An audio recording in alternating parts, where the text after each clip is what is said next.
Welcome to Psychic Holistic Spotlight.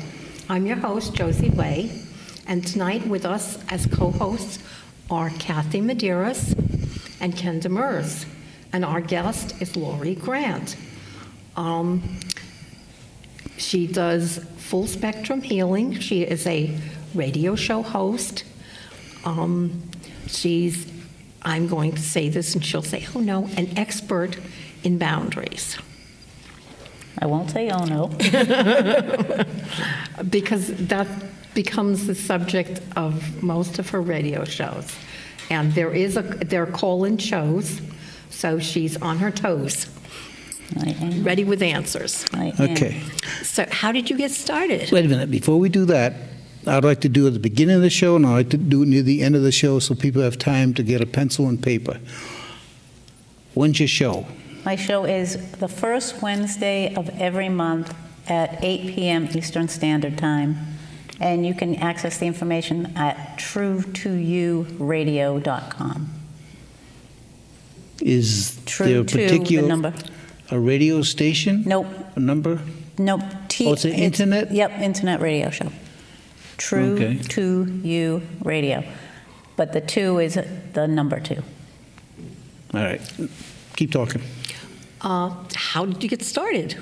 I got started because my boundaries were awful. And my husband struggled with depression and suicidal thoughts. And I thought it was my job to fix him and make him happy. And that can make you pretty miserable in life, trying to make somebody else happy. So I thought I failed as a wife because he wouldn't be happy all the time. And eventually we found energy work because meds didn't work and nothing seemed to work. So we got involved in energy work through a long, trail of everything. And then he got involved in that a lot. And then I sort of stepped back and didn't do it because I thought it was all for him. Mm-hmm. And I would go to things, but I was really fine. So it was just really for him to learn.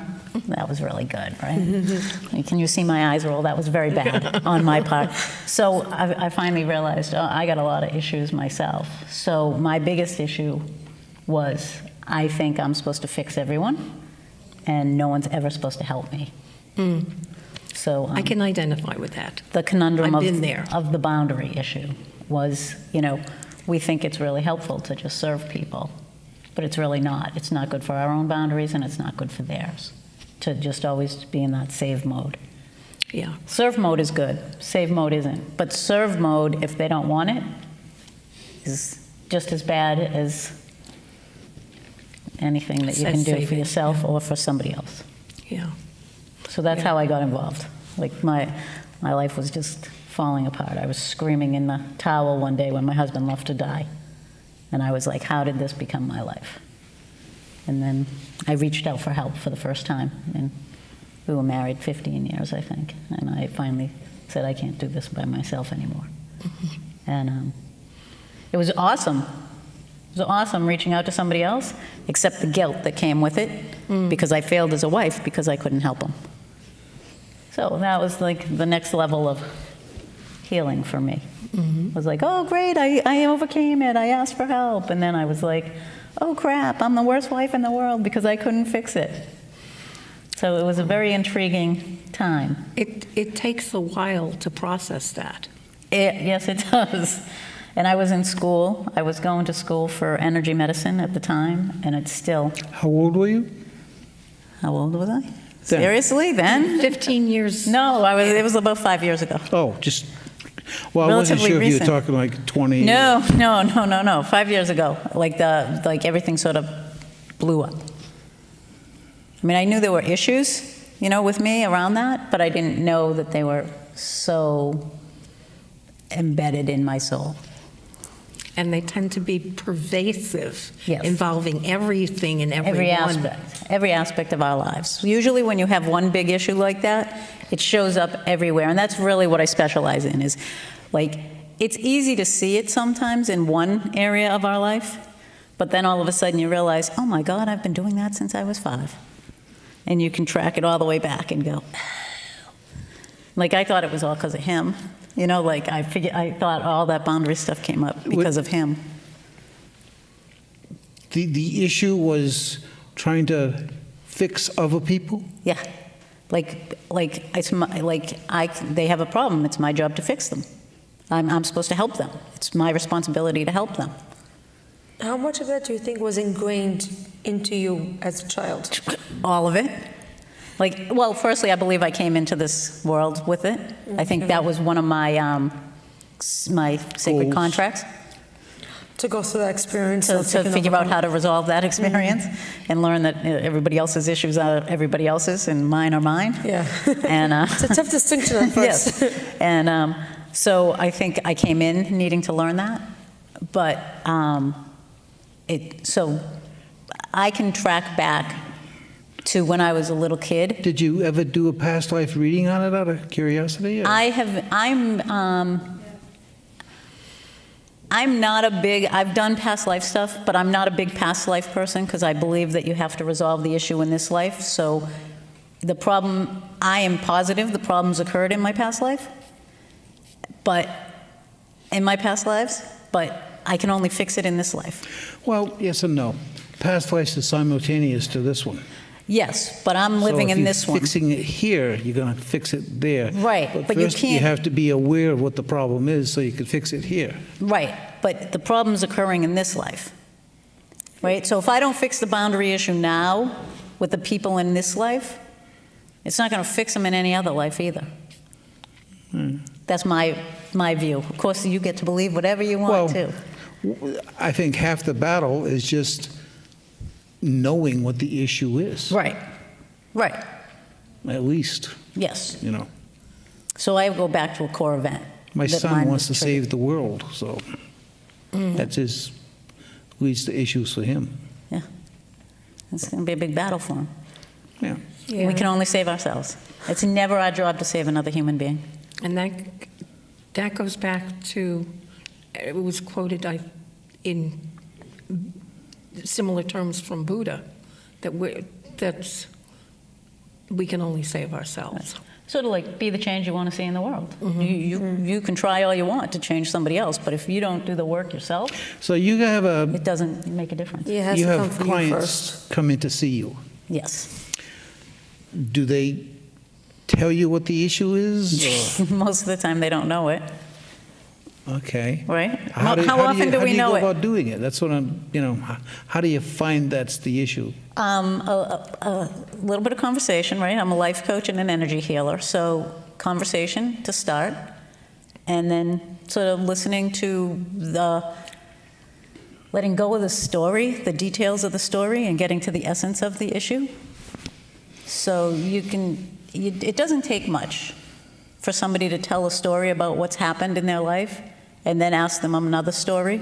And you start to connect the dots and see the patterns. So you see that, okay, they I see went out of their patterns. way to try and help people. Yeah. Or- So for some people, I mean, a lot of people come to me for that, but people come to me for other crap too. Stuff, sorry. I swear like a Well, trucker, it- just in case anyone. It all is garbage stuff that we're carrying around. Yeah, it's all our story. It's our garbage, right? Like something Ill-begotten happens. traumas. Yeah, and it doesn't have to be big. Like we always think of when we hear the term trauma, we always think it's this big awful thing, right? But traumas can be as simple as, like for me, I have a lot of older brothers, and so a lot of trauma for me is being picked on. Not really abused, but just the typical older brother, poking. So I detest roughhousing. Detest it. And it triggers me in ways that, it shouldn't. Well, but it does, right? Takes you back to your childhood Right. So it takes me back. powerlessness. Right.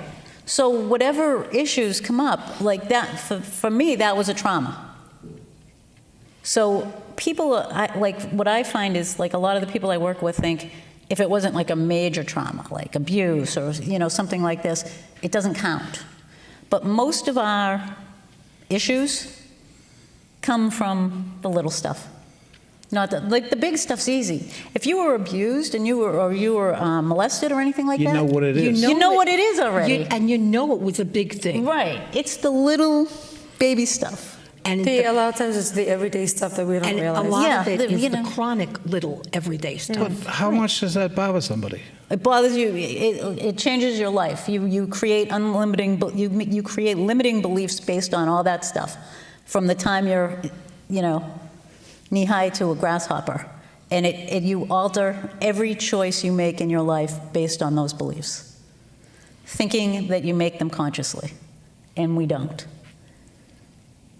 We spend our life avoiding things that we did not like when we were little, unaware that we're avoiding them. And we think that we are open to all the choices in the world, but those beliefs, I call them vows, narrow our choice every single time.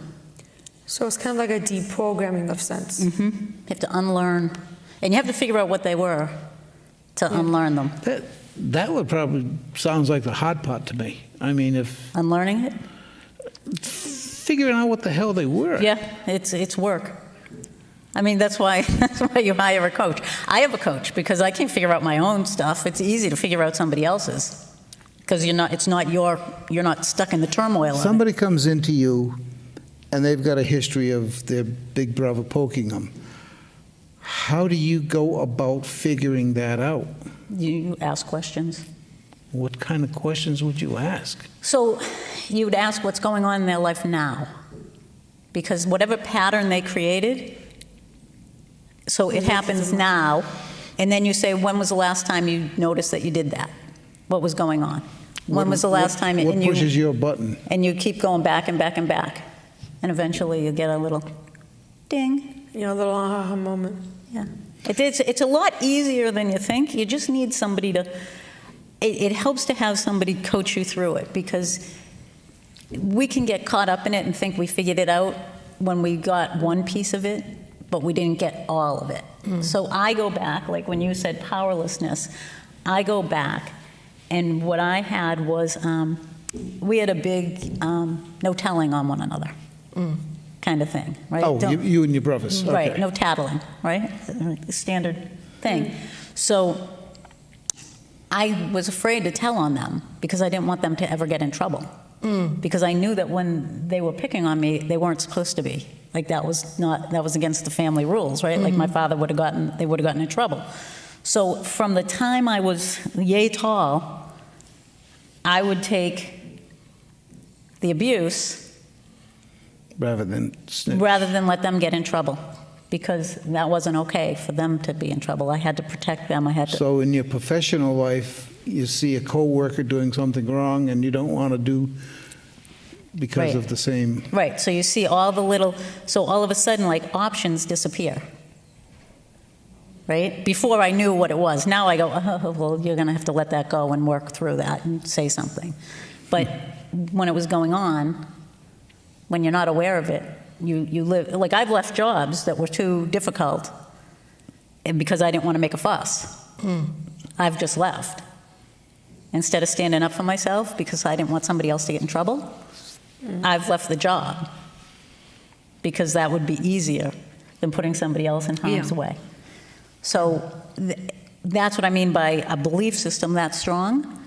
You lose options. Like, it would never have occurred to me back then to go and say, that's not okay. That's not acceptable. You don't get to do that. Today I would do that. But back then, that belief system was so ingrained that it's not okay to get somebody in trouble that I would leave the job before I would go Yeah. report somebody. Yeah. That would be, cutting your nose off to spite your face. Yeah. So it's just a belief system that locks in. A better example was, so I'm a big anything for anyone, right? I'll do for everyone. And I was in school and we were doing healings, right? We were learning a healing, and for the first time, I wasn't in the mood. Just didn't want to do it. I was like, oh, we had done it the day before. I didn't want to do it again. And I stayed, and I did the healing. And I talked to my teacher afterwards, and I said, I really wasn't in the mood. I don't know what's up with me. That's so weird. I always love to do the healings. I don't know why I didn't want to do it. She goes, why didn't you just go out to the break room? And I looked at her, I was like, I can do that? I said, I can leave? I can just walk out and do that? She goes, yeah, if you weren't up for it, you could have left. It never even crossed my mind because I felt that my classmates were counting on me to be there to support them. So my belief system is if someone thinks you're there to support them, you stay. You just never walk away. So that option never even crossed my mind. Like that's what I mean when we think we have all these choices in the world. Our vows narrow those choices because that was not even an option in my mind until she said something. And even then, I was like, say what? Yeah, and put yourself ahead of everybody. Right. Like, how could my needs be more important than the group's needs? As, you know, like I'm there as a classmate with them. Of course I have to stay Yeah, there. the team player. Right. So it's just learning that and realizing, oh my God, where else have I done that in my life? And where else? So it's all those things. Hearing you talk about this, I'm thinking, you know, how does that apply to me?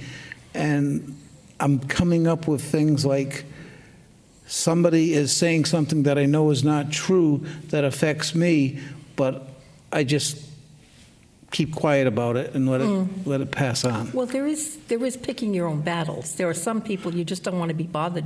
No, these are things that it bothered me afterwards that I didn't say anything. Right. And usually when you break a vow, when you actually act on it, and you do something that you don't believe, you know, that you think you shouldn't do, you'll feel guilt and shame.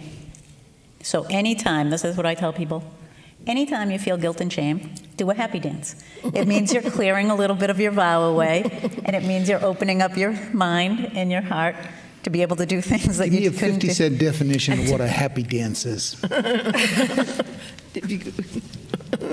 Okay. Now, let's Happy dance, sorry. change subjects. I like energy healing. Talk to me about what you do. So I am a graduate of the Reese Thomas Institute of Energy Medicine. Never heard of it. Where's that? It's out of Medway, Mass. And actually, it's been in Providence this year. He was teaching it in Providence. But it's a 3-year program, and it's based on the Barbara Brennan healings. Okay.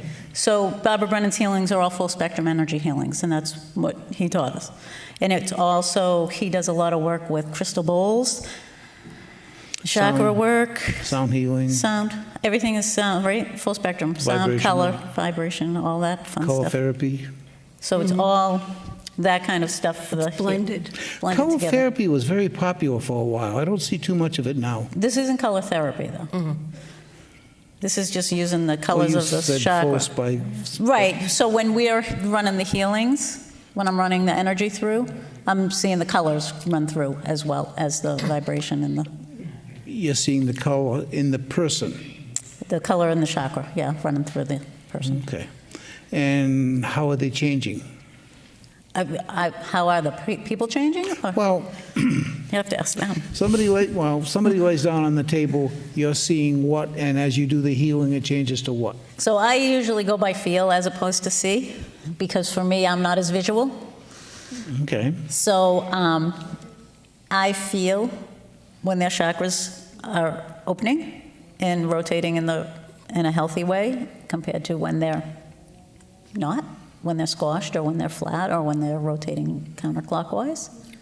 But you're saying you see the color running through. That's what I was... Yeah, so when I run the energy up the body, I make sure that all the colors are running. So all the chakras, all the chakra colors are... So that you have a uniform movement of all, what is it, 8 chakras? Seven. Or 7 chakras?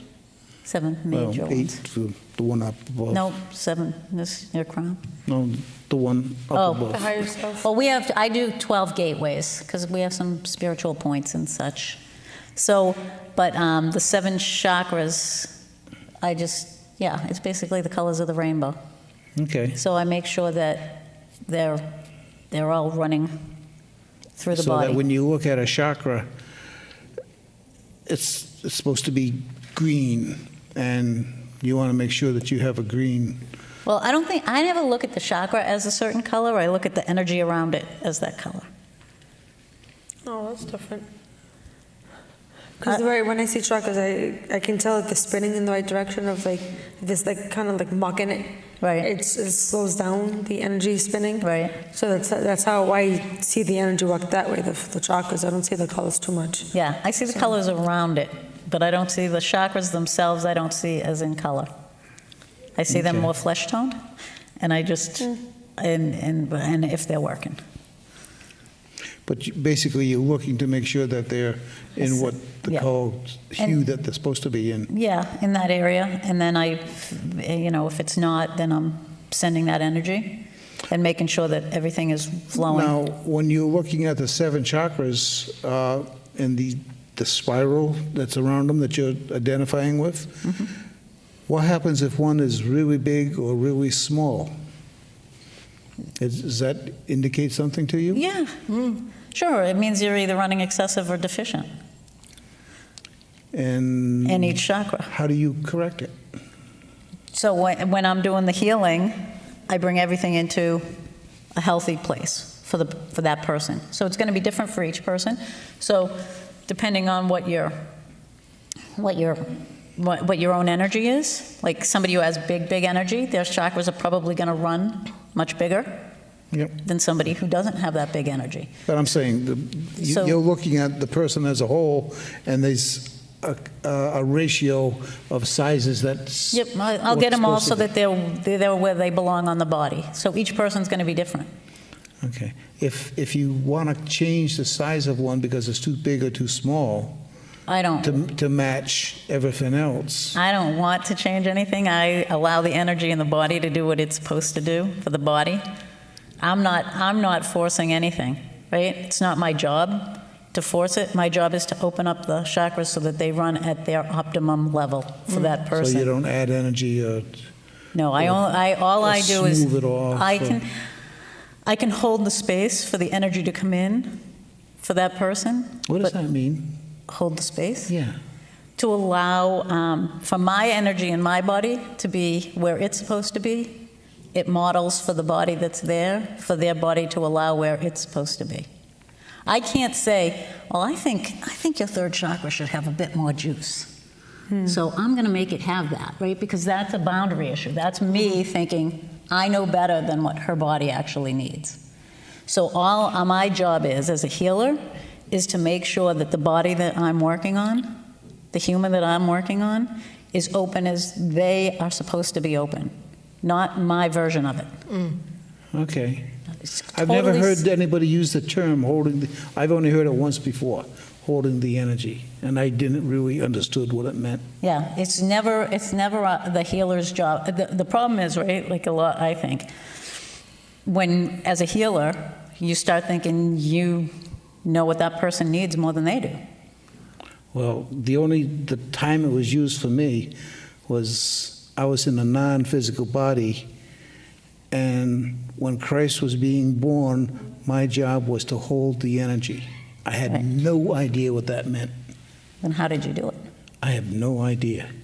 So holding the energy is just, basically it's holding your energy, your space, your power, and not letting it leak out and not letting anybody else's leak in. So using that as a facilitator.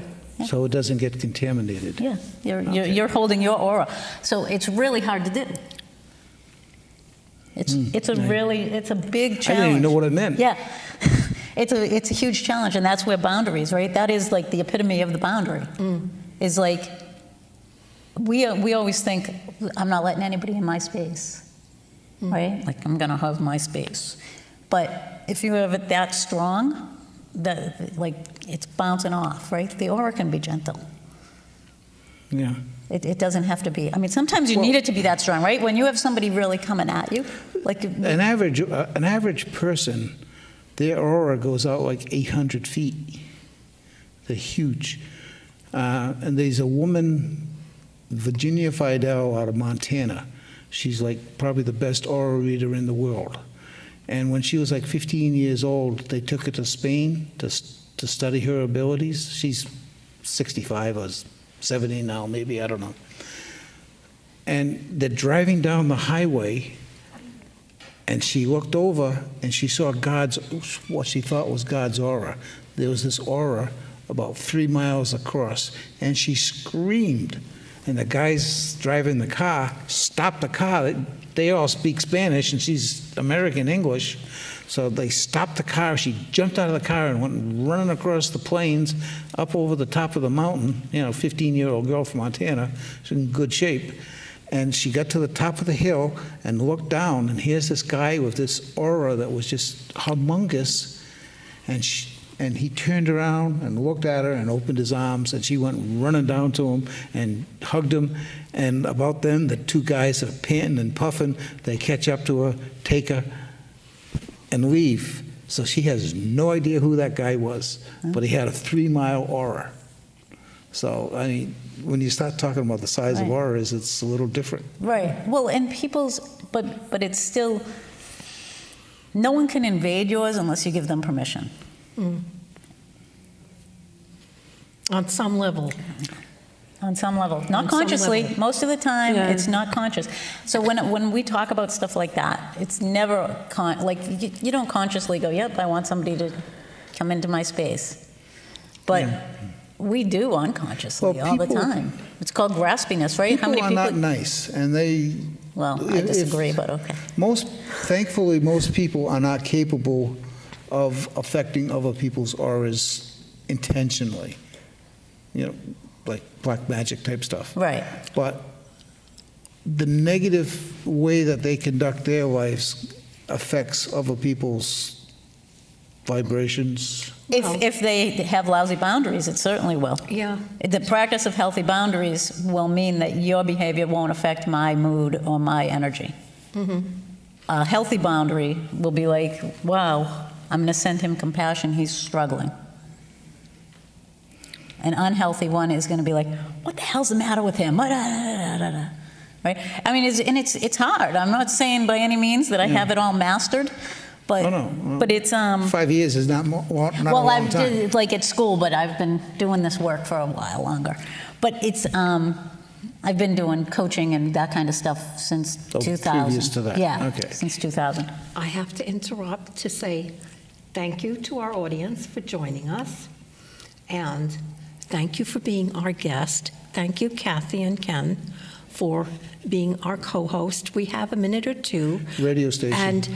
And could you please tell us how to contact you? Yes, you can contact me at Lori at lorigrant.com. And you can just send me an email, right? Yeah, you can send me an email that way. Or you can find me on lorigrant.com. Or you can listen to me on the radio show, truetoyouradio.com. And that's at the first Wednesday of every month at 8 o'clock Eastern Standard Time. Or Is that 8 o'clock in the morning or night? 8 p.m. 8 p.m. Sorry. I'm not a morning person. It would never Prime be time. 8 a.m. Would never be 8 a.m. But Where are you actually out of? I work in Massachusetts. I'm in Littleton, Mass. But I coach over the phone. Where's Littleton? Straight up 495. Oh, up near New Hampshire. About a half hour south. Okay. I do healings in person and over the phone, and I coach mostly over the phone. I do most of my coaching long distance. I have clients all over the world. And that's one of the reasons that when you feel stuff, it's more important than what you see, Yes, even if you're Skyping. right. Yeah, I call it hits. I get hits. So there's very rarely, my husband does the same kind of work, a little different. He does some other stuff, but he is very visual and sees everything. Mm-hmm. And I always just get a hit. No, what does he actually do? What would he call his work? He does Akashic record reading, and he does soul entrainment, and he is an energy reader as well as, he took energy reading. What is soul entrainment? You're full of terms I never heard. Soul entrainment is really cool. He's done it with me. I'm not trained in it, but it's... I don't know if we have enough time, so... Quick. He does. It's like he hypnotizes you down, and you have he asks you questions ahead of time that you wanted to ask your soul, and he hypnotizes you down, and then you get the soul questions, and the soul answers you. Oh, that's Nice. interesting. That's Nice. very It's just interesting. deeper. there's so many modalities you never hear about. Yeah, it's Yeah. fascinating stuff. I mean, We'll just, have to ask him to come on the show. Yeah. If He's Yeah. quite Yeah, please. fabulous. that would be a wonderful thing to, never heard about it? Let's talk about it. I've heard about it, but I didn't know what it was. Yeah, it's quite amazing.